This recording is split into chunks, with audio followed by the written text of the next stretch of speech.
নমস্কার, আমি তপজা। শুরু করছি মাধ্যম পডকাস্ট।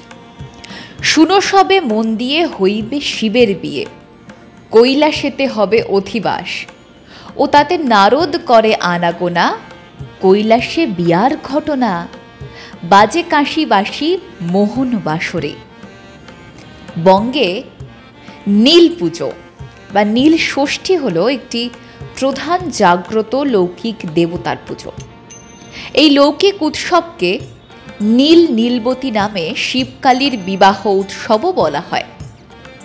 গ্রাম বাংলার আপামর বাঙালি মা বোনেরা নিজ নিজ সন্তান, স্বামী এবং পরিবারের কল্যাণ কামনায় এই নীল ষষ্ঠীর পুজো করে থাকেন। নীল পুজোর সন্ন্যাসীরা শিব দুর্গার সং সেজে বাড়ি বাড়ি ভিক্ষা করেন।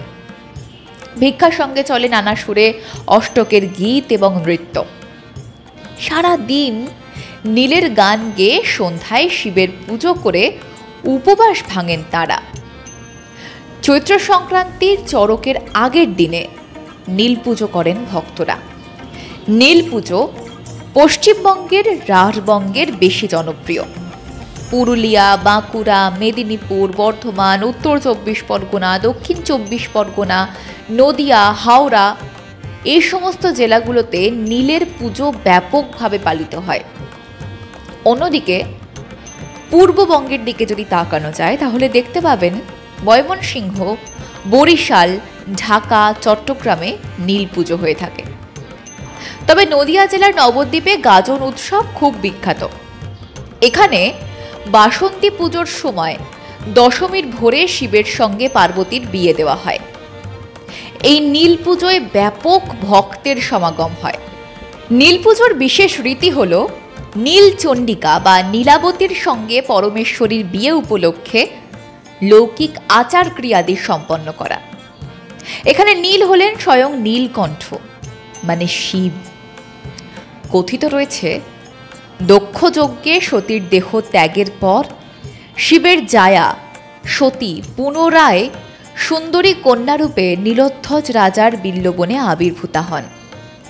রাজা তাকে নিজ কন্যারূপে লালন পালন করে শিবের সঙ্গে বিয়ে দেন।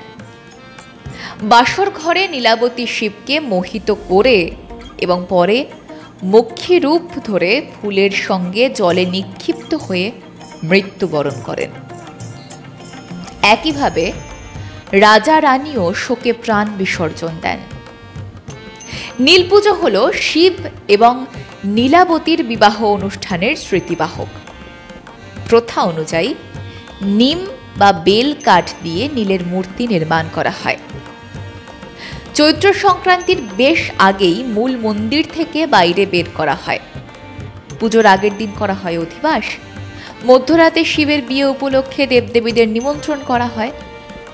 একে হাজরা পুজো বলা হয়।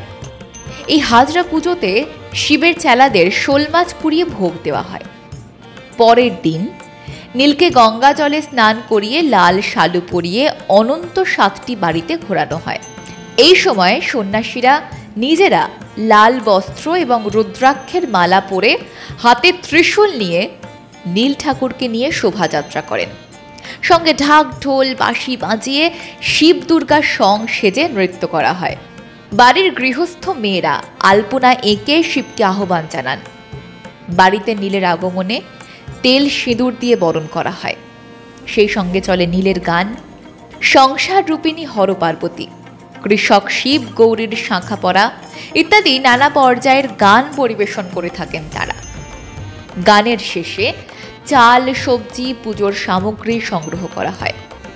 পুজোর দিন সন্ন্যাসী এবং বাড়ির বউরা সারা দিন উপবাস করে সন্ধ্যায় শিবের মাথায় জল ঢেলে বাতি জ্বালিয়ে জল স্পর্শ করেন। কথিত আছে নীল ষষ্ঠীর ব্রত পালনে নারীর মনের বাসনা পূর্ণ হয়।